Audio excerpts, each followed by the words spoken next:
Hi welcome back. आज मैं आप सब के लिए फिर से लेकर आए हैं 8वीं कक्षा के मैथ जो डॉक्टर केसी सिन्हा का है। जैसा कि हमने बोल दिया था पहला ही लेक्चर में कि मैं डॉक्टर केसी सिन्हा का मैथ का सॉल्यूशंस आप लोग को यूट्यूब पे प्रोवाइड करवा रहे हैं। इसका मतलब ये नहीं कि डॉक्टर केसी सिन्हा के अलावा और कोई मैथ अदर राइटर का नहीं बनेगा, ऐसा नहीं है। अगर आप डॉक्टर केसी सिन्हा के मैथ है आपके पास तो आप वो बना सकते, नहीं तो किसी भी राइटर का बुक उठाइएगा तो आपको 100% गारंटी के साथ कहता हूँ कि एक भी क्वेश्चन नहीं छूटेगा। तो चलिए आज का इससे अगला लेक्चर में हमने देखा था कि role of zero in additions, यानी कि जीरो का महत्व हमने जोड़ में देखा, और roles of zero in multiplications, roles of zero in subtractions, ये घटाव गुना सब में जीरो का महत्व हम देखे थे। इस लेक्चर में हम देखेंगे कि role of one in multiplications, यानी कि रोल ऑफ वन जो है गुना के महत्व पे क्या महत्व अपने आप को छोड़ता है। तो चलिए उसके बारे में जानते हैं। मेरा टॉपिक है रोल, क्या हो जाएगा कि role of one in multiplications क्या है, गुना पर वन का महत्व क्या है। यानी कि गुना सीधा कह सकते हैं कि गुना पर वन का महत्व क्या है। जैसे कि 5 गुने हम 1 लिखते हैं कभी कभी, तो क्या 5 गुने 1 1 हो सकता है? ये सोचने वाली बात है, क्योंकि हम लोग 8वीं कक्षा की मैथ पढ़ रहे हैं तो हम बेसिक स्टैंडर्ड से उठाएंगे, क्योंकि मैं जानता हूं कि स्टूडेंट को कहाँ प्रॉब्लम होता है और किस किस टॉपिक पे प्रॉब्लम होता है। और खास करके जब मल्टीप्लाइड की बारी आता है, जीरो से किसी संख्या में गुना करेंगे या जीरो से किसी संख्या में भाग करेंगे, तो यहाँ पे बहुत प्रॉब्लम होता है। फिर आ जाता है कि 1 से किसी संख्या में गुना करेंगे या मल्टीप्लाइड करेंगे या भाग करेंगे तो क्या होगा। तो देखिए 5 में अगर 1 से गुना करेंगे तो 5 हो जाएगा, या इसी को 1 गुने 5 भी लिख सकते हैं तो भी क्या होगा, 5 होगा। यानी कि दुनिया के किसी भी नंबर को 1 से अगर गुना करते हैं तो वही संख्या होगा। और यही रूल अप्लाई होता है किसमें, भाग में। जैसे कि 5 से 1 में भाग दे रहे हैं तो कौन सी संख्या 5 होगा, यानी कि 2 में 1 से भाग दे रहे हैं तो क्या होगा, 2 होगा। भाग और मल्टीप्लीकेशन का सेम रूल्स है 1 का। 1 से किसी भी संख्या में, यानी कि दुनिया के किसी भी संख्या में 1 से भाग दे रहे हैं तो वही संख्या होगा जिसमें हम भाग दे रहे हैं। तो चलिए ये हमने समझ गया। और इसका अगर व्यापक रूप के बारे में अगर कहा जाए तो व्यापक रूप क्या होगा, a गुने b, यानी कि a गुने हो जाएगा 1 बराबर 1 गुने a बराबर a हो जाएगा, यानी कि b गुने 1 बराबर, या इसको 1 गुने b लिख सकते हैं तो बराबर b होगा। ये है मेरा व्यापक रूप। व्यापक रूप इसलिए महत्वपूर्ण है क्योंकि a के जगह पे हम कोई भी डिजिट रख सकते हैं। a कभी क्या होगा कि 2 होगा, कभी 3 होगा, कभी 4 होगा, कभी 5 होगा। a के जगह पे कुछ भी हो सकता है, इसीलिए ये क्या होता है, स्टैंडर्ड फॉर्म होता है। इसी को हिंदी में व्यापक रूप कहते हैं। तो चलिए आज जो हम देखेंगे, जैसे ऋणात्मक होता है, 3 का ऋणात्मक या योज्य प्रतिलोम क्या होगा। यहाँ पे ऋणात्मक बोलिए या योज्य प्रतिलोम बोलिए। तो आज का टॉपिक है क्या हो जाएगा, ऋणात्मक, या इसी को आप योज्य प्रतिलोम भी बोल सकते हैं, योज्य प्रतिलोम। देखिए ये क्या है, योज्य प्रतिलोम का मतलब हुआ कि अगर जो संख्या दिया रहेगा, मान लीजिए कि 3 कोई संख्या दिया हुआ है, क्या है, 3 कोई संख्या दिया हुआ है और इसका कहता है कि योज्य प्रतिलोम ज्ञात कीजिए या 3 का ऋणात्मक मान ज्ञात कीजिए, तो क्या होगा। तो योज्य प्रतिलोम की मतलब होता है कि जो संख्या हम इसका निकालेंगे 3 का और उसको हम जोड़ देंगे, क्या होगा कि दिए हुए संख्या में योज्य प्रतिलोम की संख्या से जोड़ने पे अगर हमको 0 प्राप्त हो जाए, क्या होना चाहिए, 0 प्राप्त हो जाना चाहिए, तो वो संख्या क्या होगा, योज्य प्रतिलोम होगा। जैसे कि +3 है यहाँ पे, तो इसका योज्य प्रतिलोम की बात किया जाए तो योज्य जो प्रतिलोम होगा क्या होगा, योज्य प्रतिलोम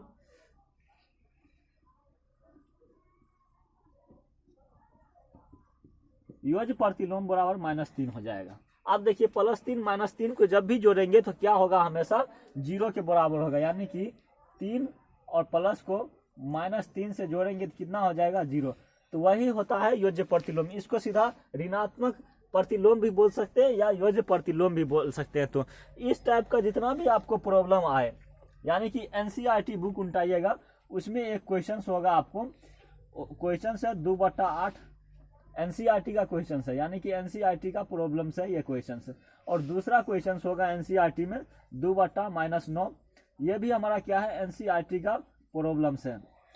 और तीसरा क्वेश्चन इसमें जो होगा वो मेरा क्या होगा, माइनस, यानी कि -6/-5, ये भी मेरा क्या है, एनसीईआरटी का प्रॉब्लम है। ये तीनों क्वेश्चन है और इसी में कह रहा है कि योज्य प्रतिलोम क्या होगा। तो देखिए योज्य प्रतिलोम 8/2 का क्या हो जाएगा, यहाँ पे देखिए -2/8 हो जाएगा। इसका योज्य प्रतिलोम क्या हो जाएगा, माइनस है तो +2/9 हो जाएगा। यहाँ पे देखिए माइनस माइनस कट जाएगा तो क्या हो जाएगा, कट के 6/5 और 6/5 का योज्य प्रतिलोम -6/5 होगा। तो डायरेक्ट सिंपल सी बात है, हमने पहले ही कह दिया हो कि हम आपको पढ़ा रहे हैं डॉक्टर केसी सिन्हा का मैथ 8वीं कक्षा की। ऐसा नहीं कि डॉक्टर केसी सिन्हा ही बनेगा आपसे, एनसीईआरटी या किसी भी अदर राइटर उठाइएगा 8वीं कक्षा की मैथ तो वो आपसे बन जाएगा। तो देखिए योज्य प्रतिलोम समझ गए कि जो संख्या दिया रहेगा और उसका जब हम योज्य प्रतिलोम फाइंड करेंगे और फाइंड किए गए योज्य प्रतिलोम को उस संख्या से जोड़ देंगे तो उसका योग क्या होना चाहिए, 0 के बराबर होना चाहिए। तो समझ जाइए कि वो जो आप योज्य प्रतिलोम निकाले हैं वो आपका सही है। तो चलिए अब हम क्या करेंगे, योज्य प्रतिलोम समझ गए कि कैसे निकालेंगे। अब देखिए इसमें होता है कि व्युत्क्रम बोलिए या इसी का दूसरा नाम है गुणात्मक प्रतिलोम या गुणात्मक विलोम बोलिए, गुणात्मक प्रतिलोम या गुणात्मक विलोम। अगला टॉपिक जो मेरा है यानी कि व्युत्क्रमक या गुणात्मक प्रतिलोम। इसमें क्या होगा, गुणात्मक प्रतिलोम से आपको मालूम है कि गुणात्मक प्रतिलोम यानी कि कोई संख्या x दिया हुआ तो इसका क्या होगा, गुणात्मक प्रतिलोम।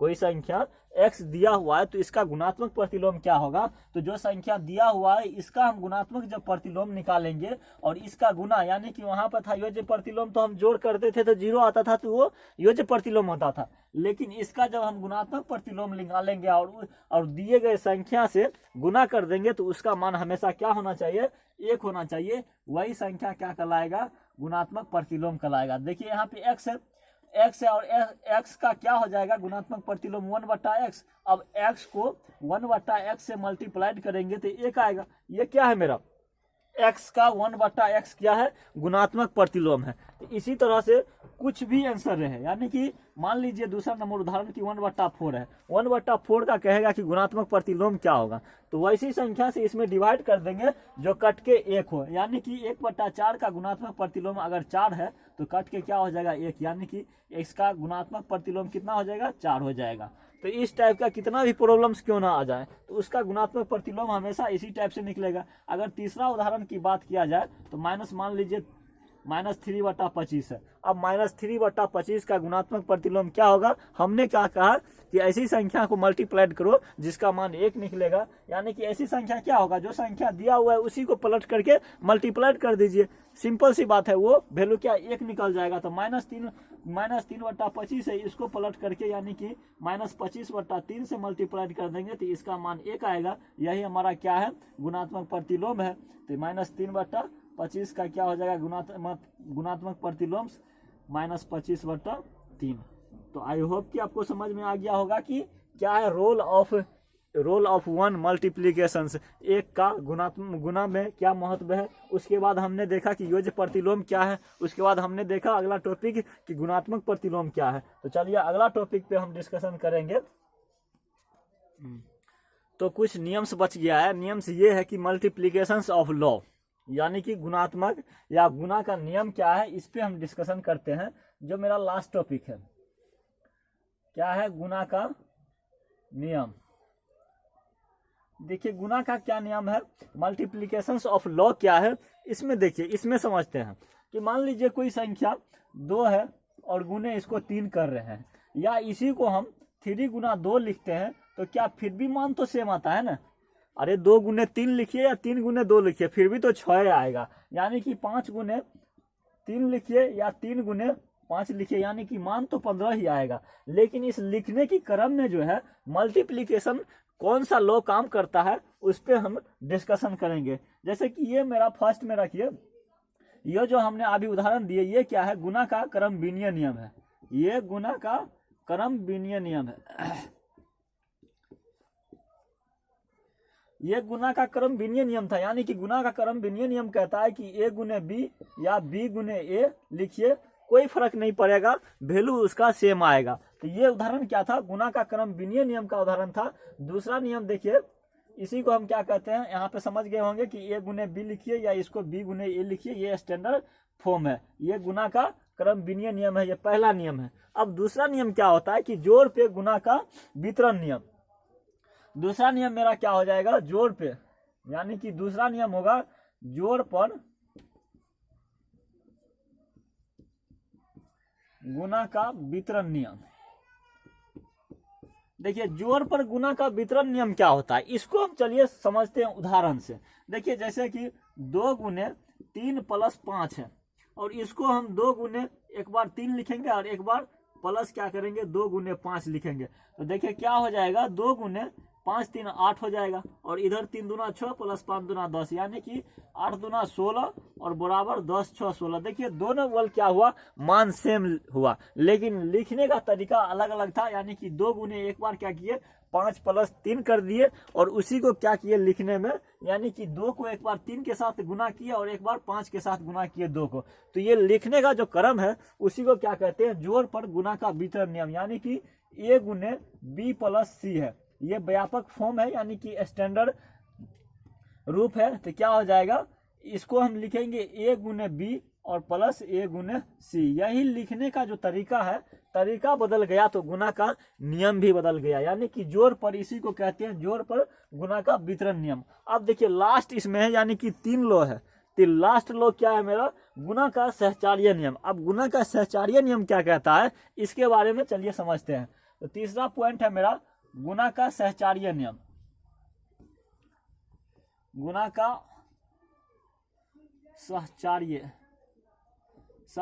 नियम क्या कहता है कि गुना का सहचार्य नियम क्या कहता है, इस पे चलिए हम समझते हैं उदाहरण से। जैसे कि आपको अगर दे दिया जाए कि 2 गुने 3 और गुने 5, देखिए कोई 2 को हम कोष्ठ में लिख दिए, यानी कि 2 गुने 3 गुने 5, यानी 3 गुने 5 को हम कोष्ठ में लेके लिख दिए, कोई फर्क नहीं पड़ता है। क्या हो जाएगा, 3 दूनी 5 या 15 दूना 30। अब इसी को हम क्या करेंगे, 2 गुने 3 को कोष्ठ में ले लेंगे और बाद में 5 से गुना कर देंगे, क्या कोई फर्क पड़ा। 3 दूना 6 6 5 30, ऐसे भी 15 5 या 15 15 दूना 30, फिर भी तो 30 के 30 आ रहा है ना, वैल्यू तो सेम आ रहा है, लेकिन लिखने का क्या है, गुना में क्रम बदल चुका है। यानी कि इसी को कहते हैं गुना का सहचार्य नियम। जैसे कि a गुने b लिखा रहेगा और गुने c कर दिया, और इसी को हम क्या किए हैं, a गुने b गुने c, यानी कि b और c के साथ कोष्ठ लगा दिए, यहाँ पे a और b के साथ कोष्ठ लगा दिए, और लिखने का क्रम बदल गया लेकिन वैल्यू सेम है। इसी को कहते हैं गुना का क्रम विनीय नियम। तो चलिए कुछ क्वेश्चंस पे डिस्कशन कर लेते हैं, जो मेरा लास्ट क्वेश्चंस होगा इस लेक्चर का। तो क्वेश्चंस क्या हो जाएगा, तो कुछ क्वेश्चंस पे डिस्कशन कर लेते हैं। क्वेश्चंस ये है कि सत्यापित करें,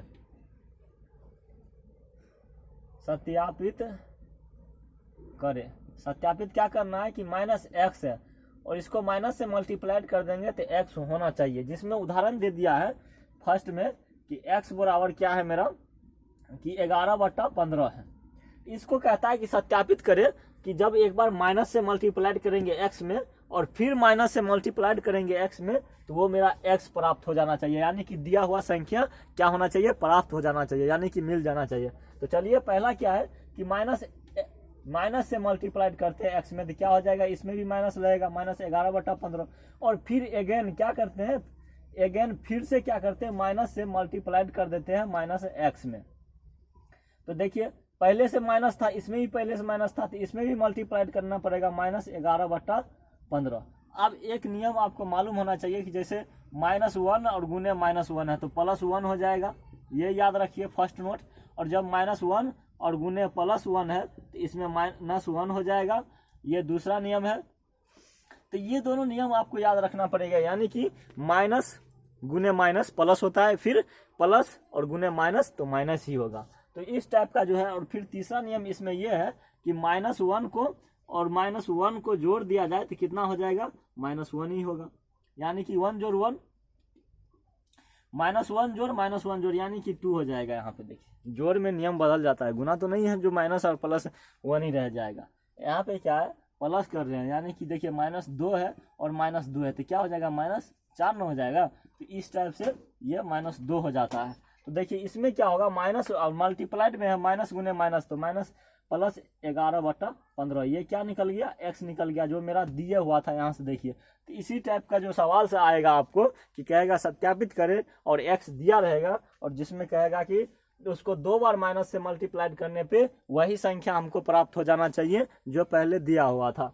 इसमें एक और उदाहरण है जो आप लोग बनाइएगा, जैसे कि x बराबर दिए हुआ है -13/15। इसको आप बनाइएगा और हमारे कमेंट बॉक्स में आंसर सेंड कीजिएगा क्या आपको भी x निकलता है। तब तक के लिए हमारे चैनल पे नए हैं तो हमारे चैनल को सब्सक्राइब कर लीजिए। और हमने पहले ही कह दिए हैं कि ऐसा नहीं है कि जो हम आपको डॉक्टर केसी सिन्हा का मैथ पढ़ा रहे हैं तो एनसीईआरटी नहीं बनेगा, सब बनेगा। बस एक यही रिक्वेस्ट है कि जो भी हमारे नए हैं स्टूडेंट हमारे चैनल पे देख रहे हैं उनसे रिक्वेस्ट है कि चैनल को सब्सक्राइब कर लीजिए। तब तक के लिए बाय।